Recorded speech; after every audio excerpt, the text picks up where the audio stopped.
Everybody,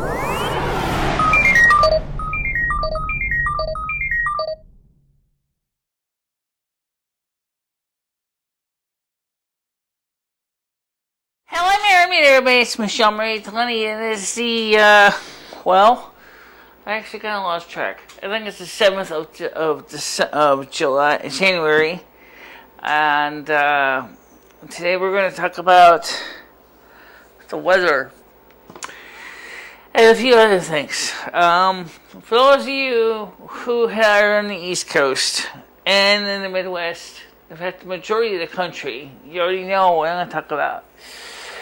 It's been very cold lately. In fact, it's been cold enough that some people have pointed out that the independent service operator organizations, Gary Franchi addressed ISO New England, and I want to talk about that too because we still have a few more, about 2 months left of winter, and it ain't gonna necessarily guarantee to be warm, except I can guarantee, at least for starting on Tuesday, the temperatures are certainly going to be on the much higher levels. Actually, starting on Monday.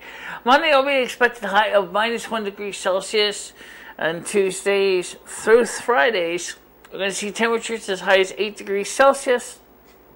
So, the good news is that for most people, that'll be a great chance to get outside, have a good time with friends and family, maybe go out and do the things that you couldn't do during the really cold days. And let's be honest, even for me, they were cold. In fact, it was cold enough that, as Multimedia Jay pointed out in his home, that his window had cracked. I guess apparently Multimedia Jay lives in Connecticut as well. And he pointed out that his window had cracked in his home because it's been so cold. And let's talk about that. How can glass crack when it's cold? Well, first of all, glass is a crystalline structure, and if it's put under enough unattended stress, and glass can get cold enough, if it's thin enough, it'll cause the crystals to shrink. When it does that, of course, it weakens the structural integrity of the glass, and it causes it to just crack. Now, since it was more standard window glass and not something like the tempered glass, the result is just cracks. But if it was tempered glass, it would actually cause the glass to shatter outright. And that means a sharp little shards that will make your life miserable. I know that in my apartment here, we've been seeing temperatures cold enough that the heat has been on almost constantly every day. And it's quite amazing to realize that my landlord's gas bill is going to be enormous this year. Just from the last few weeks. My landlord probably spent close to what he spent this month on natural gas is what he was spending on heating oil. So I got a feeling, you never know, we might just go ahead and stick an oil burner back in there. I don't know. Because the problem is with the demand of fuel goes up the price. So we're going to be seeing much higher fuel costs this year. And I can bet that the Department of Public Utility Control, the DPUC in Connecticut, is certainly going to be hearing plenty of whining from every screw about, we need to raise the rates. It costs us more because it's so cold. Yeah, well, unfortunately, that's probably what they'll do. Right, 100% guaranteed. Now, of course, the other thing I still want to discuss is because of the Obama administration's years and years ago of its attacking on coal-fired plants.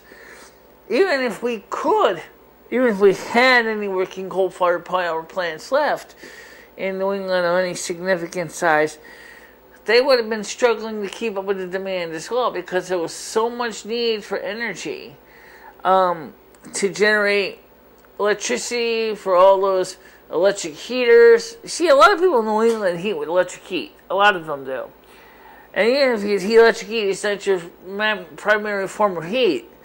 You can bet, in addition to your natural gas-fired boilers going like crazy, you can bet somebody's going to be plugging in electric heaters as well to help supplement, because some houses are not really well insulated, and this house is one of those houses. And that's not all houses are even natural gas fired. Many are oil fired. Now, oil deliveries were obviously hampered by the cold and the snow and oil trucks not being able to pull in to get to the fill pipe to easily fill up the oil tank. And even if they did, the amount of demand for heating oil was astronomical this year. We really saw a lot of people, especially since right after New Year's, really go through a lot of heating oil. It's getting colder, folks. It's going to get colder. Now, as I said, we got at least this week coming up. It's going to be warm, and it looks like the extended forecast for this week and next week may also still be warm. But it's not going to stay that way forever, because the temperatures are dropping. Adapt 2030 has adjusted. I'm adjusted. All the scientists have adjusted. Okay, now we have anything else to talk about? We sure do. Thinking about having another live stream next week. How does starting on either Sunday or Wednesday interest you guys? This is where you can leave your comment. Would you like to see a live stream on Sunday, or would you like to see a live stream starting on Wednesday? I don't have a problem with either one, because I miss the live streams just as much as you do. The live streams were a very valuable option for the channel. It's also when we had the largest number of viewers of videos, which meant the largest number of people being able to participate in, even those who are less likely to participate in, even in the comment section here, those people were more than likely to come participate on the phone for some reason. I'm not sure why that is, but that's the way it was. Are we going to have people in Google Hangouts on air? Oh, let's discuss that, because the last time I had people in Google Hangouts on air, I got into a problem with a couple people, and I already explained the story. So the phone also allows us to use other software besides Google Hangouts on air. So we can use FMLE, so I can do video from here from the table, or I can do videos from the couch. The only problem is I cannot remotely answer the phone from here. So I would have to find some other ways to answer the phone. And I never built yet a little remote control switch for that purpose. And I could do that. A little remote control switch, I could take the phone on and off hook, either using a macro and using software such as Minicom or something like that, or Z-Term, and then plug it into an RG to an adapter, which is certainly an idea. Or, of course, I can just go ahead, and they have provisions on the back on the DB25 connector. There's connections for hooking into a remote control of your design. So, yes, you can make your own homemade design that when you push down on the button, you can pick the phone up, or if you press another button, you can hang the phone up. There's even indicator wiring for indicator status, so you'd actually be able to see all the basic controls that we use on the system. Could be basically an on hook, off hook, and a LED that would show you your power status, and also would show you if the phone is ringing as well. So that's an interesting idea for the future. I'm looking into it, but I really don't know if I'm going to go through that much work, since I can't read the questions from here anyway. So I need to be able to get into the computer to read your questions. And what else? The backgrounds. What's the story with backgrounds? This background here we're using is called the Gothic Porch, and it's one of my favorite backgrounds, and I think I fit pretty well in it. So, of course, I don't have a shadow. The shadow is important. I need to explain that. When you're using chroma key backgrounds, optimally, you want no shadow falling on your green screen. You want your green screen to be well lit.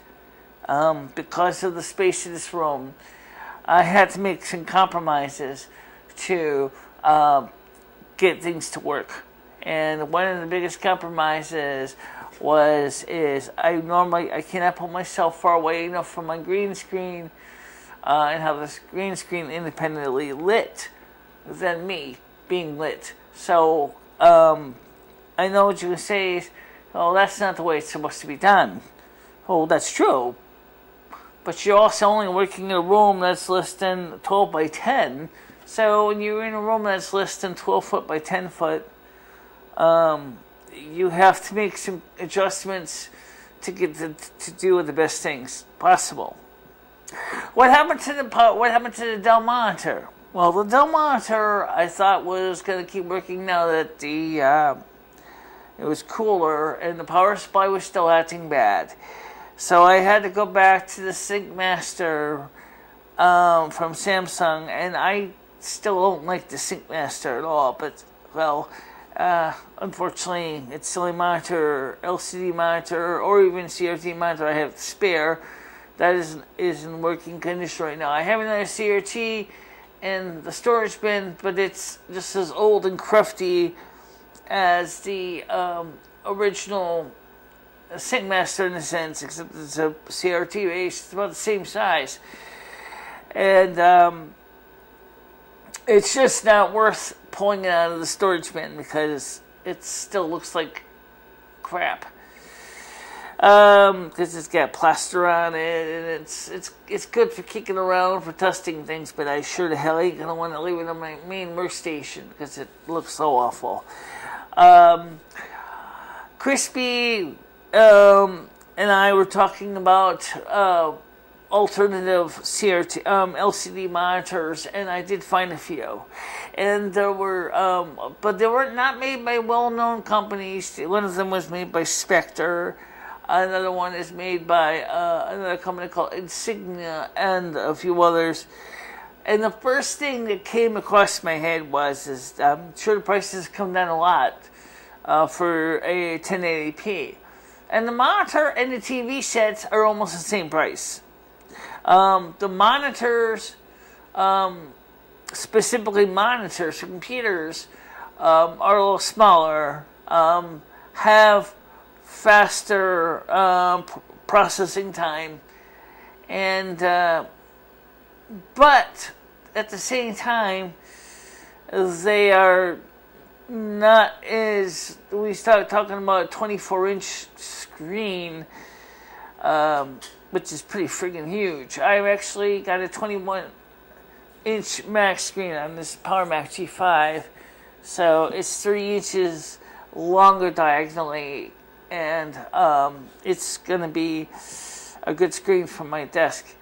It would definitely be almost the same size as the CRT Sony Triniton, that is, which is an Adele, which is not working right. I really would like to find someone like Shango 066 to take a look at the power supply, because I got a feeling that what it is this a simple problem with a lot of consumer electronics. It's the electrolytic capacitors are probably starting to dry out and they're becoming leaky, and because it is a lethal amount of voltage in there, I'm not going to stick my hand in and find out the hard way exactly what a couple 50,000 volts from a flyback can do to human skin. I'm sorry, I am not Electro Boom. In fact, that'd be, I think, something that even Electro Boom would probably say, I'm not going to touch this. I don't think I would either. I wouldn't, because I think it's a really high voltage. It's like Michelle says, it's just not worth it. The case has got cracks in the plastic. It looks like crap. It's not. The shelf idea is a great idea. The shelf idea was a great idea, but I wasn't the first one that came up with the shelf idea.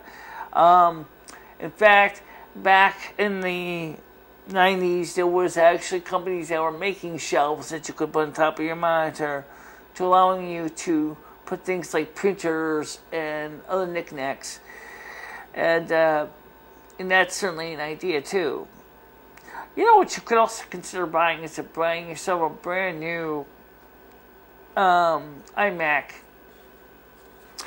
Yeah, you know the problem with an iMac is that you're still going to end up needing to realize that you're not going to have the SCSI support.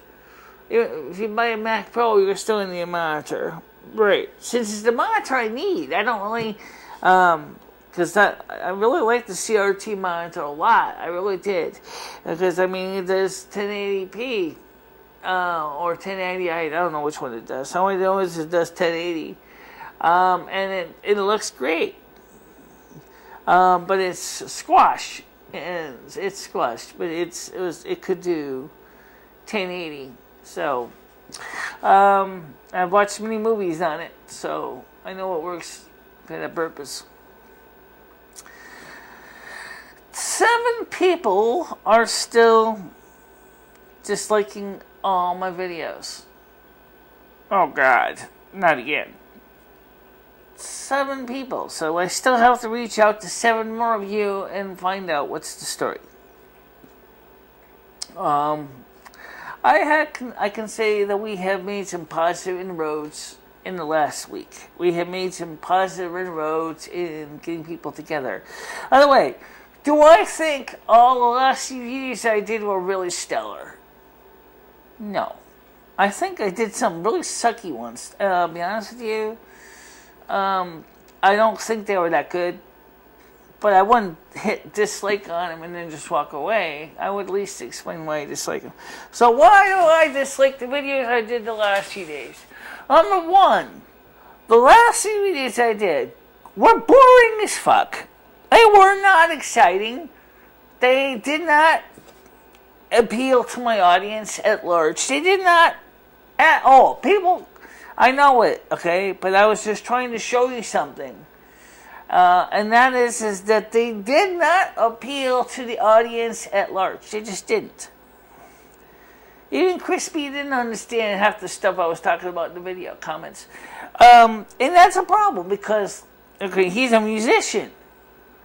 I'm an electronics technician, okay? He can tell you how to transpose a song to a different key. I can tell you how to wire up a different key. On a keyboard or something like that. I can tell you about the different kinds of circuits and electronics. He can tell you about the different types of melodies and harmonies and ways that music can be written. See, there's different things. That's fine. But the thing is I don't think majority of my audience is technically inclined. They are not technically inclined. Majority of my audience are everyday people who want to do one thing.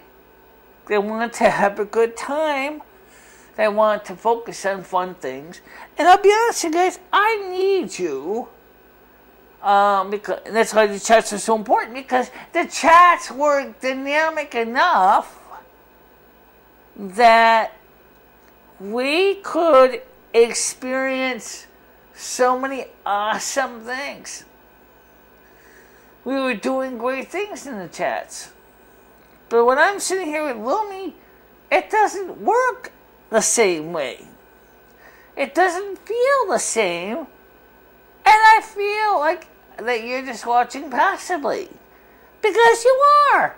There's no way for you to interact with me.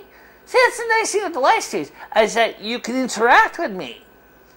And we could talk back and forth, bi-directional conversation. But in these videos, like this one, there is none of this. Well, I wish I could change that, you know? But what I want to do is, I do got to make sure that we don't have any more of those horrible days when somebody's trying to show me child porn in one window, and then someone else is trying to show me cannibalism in another window.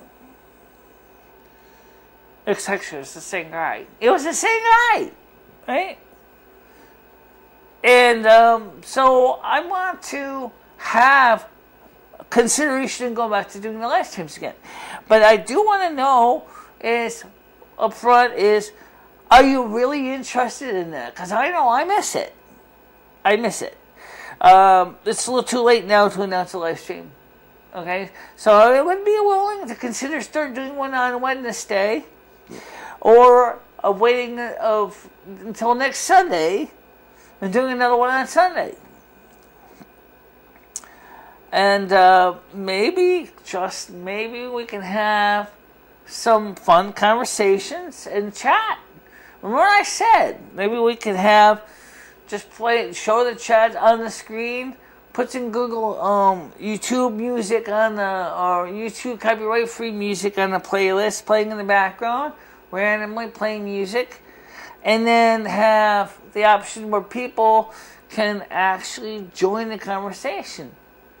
Hey, I like that idea. I really do. I mean, for those poor people who are just watching the video and just seeing the chats and hearing the music, and they might be saying, "Oh, this sucks, man." But then on the other end, the whole idea is that we could type to each other, and we could be communicating with each other. The music and the video is just to fill in the minimum requirements, just to keep the kind of chat going for YouTube. So, I mean, by showing people the chats, they can at least see what's going on. I think that's an idea, but I don't really know if it's going to go well. I don't know either. I have no idea. But, for the time being, I want you to know that I really would like to have more of you join in the conversations in the comments section. It's really easy to do. And please, before you click dislike on the videos, or like for that matter, I'm going to put the same rule for both of them, okay? How about talk to me and my people and let me know why you like or dislike the videos. Because if I know what you guys like about the videos or dislike about them, we can improve them or we can make changes. So just clicking like or clicking dislike by itself ain't going to do me nothing. It's just, in fact, I talked to YouTube about that, and they told me that the likes/dislikes does not have any direct influence on a video being or channel being canceled or not canceled. What affects that is what they call, if you're applying to the YouTube guidelines and the terms of service. Or, of course, if you can cancel your own channel, that's fine too. But I'm not going to cancel my channel because I've been around so long that this has become, for me, is my channel. This is what I do for a living. And so, yes, I am very honored to be able to say that I have been on here since 2011. I signed up for the channel a little bit before 2011. But I've been on here a long time, and I've seen a lot of great things happen, and great ideas and things like that. So, yeah, absolutely, I'm impressed to be part of that and to be part of the chats, and you know, that's something you should be part of too. You should be very proud of the fact that you're part of this great system. Okay, so leave your comments in the comment section below. Please do like if you can, or dislike if you can. I really prefer likes, but it's up to you. If you do like or you do dislike, I would love to hear your reason why you like or dislike the videos. As far as the background, yeah, they're nice, but they don't necessarily solve all the things in the world. There's a lot of tricks to getting a good key that's a lot more complicated than most people could think about. One of the things is where is the virtual, in this case, the simulated sun in the background here. In the case of the Gothic porch, it's pretty much is right where the lights are now, which is facing me. So it's more of a good match for keying on this because it looks good. And that's important because you can tell if a background is realistic or fake just by where is the light sources. Well, with weather warming up, we're going to be able to start doing more videos outside too, which would be nice. And going back to the park again and in the spring and doing videos out in the park. I was still looking forward to doing that. And I think you would be too. So, but the good news is for the weather, guys, is it's going to improve, but it's going to take a little while because the Arctic cold air is pretty much is dominant right now, but it's going to slowly be pushed out by a stronger high that's coming up from the Midwest area or from Mexico. So it's going to start to warm up a little bit, so don't worry about it. Just a few more weeks, guys, and then everybody will be happily sitting around on their lawn chairs. Maybe some people, once the first heat waves come in, everybody's going to be grousing, as they wish it was cooler and all that. They always do. And that's something to think about too. And of course, by the way, one more thing. If you're indeed interested in being on stage, on the Google Hangouts on your stage, send me an email. It's easy. It's bichelA3@gmail.com. Again, that's B as in boy, ICHELA3@gmail.com. And I will, when I have the next live stream, I will send you an email letting you know, confirm when you want to be on, and then I will send you an invitation directly. Because as I learned from the last time I did an open invite, I got all kinds of unruly people, and I didn't have any way to remove them easily. And I don't want to go through that again. So, all right, that's it. So, we'll see you possibly either Wednesday or Sunday. Bye-bye. Bye-bye, guys.